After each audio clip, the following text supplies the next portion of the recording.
You don't think we're seeing any pickup in activity? You don't think we will see any pickup in activity with all these people getting bonuses and extra money in their hot little hands? No, I don't think so, because, one, all the tax cuts are being borrowed, so it's coming out of one side of the economy and going into another. Well, what would bug you more, then? If people had to borrow to spend or borrow to get tax cuts? They're both equally bad when you have a $21 trillion national debt that's heading... I would concur that, but I think they're a little better when it's money in Americans' hands that they can spend. Yeah, but it's the wrong decision. All right, David Stockman, Ronald Reagan's former budget director, not a fan of what's going on here. In fact, a lot of investors not a fan of what's going on today. The Dow down close to 400 points. This represents the biggest sell-off point-wise we've seen since June 2016. We've seen interest rates backing up today to levels we've not seen, or kind of a hit we've not seen in the better part of 4 years.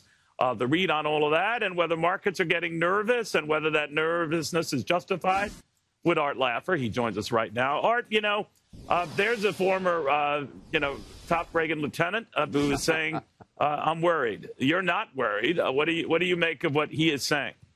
By making the same thing I made it when he made those same remarks about Reagan, that he thought it was wrong doing our tax cuts back then. He was wrong then. He's wrong now. I mean, every now and then, even a blind pig finds an acorn. So every now and then when there's a downturn, these doomsayers are turned out to be right. But right now, there are no conditions in the U.S. economy, in my mind, that would warrant a big sell-off and a bad turn in the economy. The tax cut's great. It'll lead to an expansion of output, employment, and production. There was a slight dip in the fourth quarter, Neil, because people were anticipating the tax cuts and it shifted income into the first quarter of next year.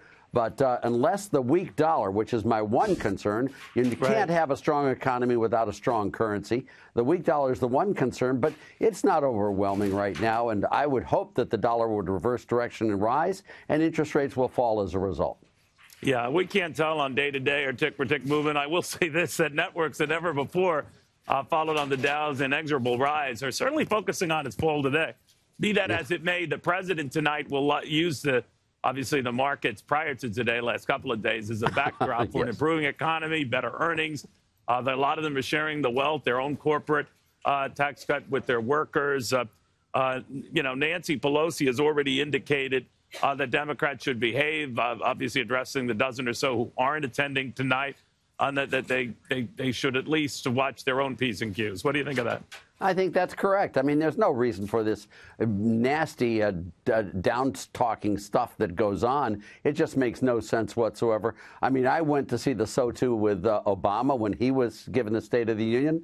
It was quite a fine speech. I mean, I disagreed with a lot of it, but you never treat your opposition badly. Treat them nicely, treat them with respect, with dignity. And what do you think of someone who yells in the middle of it? Like, remember Joe Wilson who said, yeah, you lie. I do. But at least he was there for the event. You could make that point, right? No, I wouldn't make that point. He should By not the way, have Nancy yelled. Pelosi did say, she was kind of half-hearted in her praise, allow President Trump to be, quoting here, his slobbering self. What did you make of that? Oh, why would she say something like that? I mean, slobbering self is just not a nice thing to say.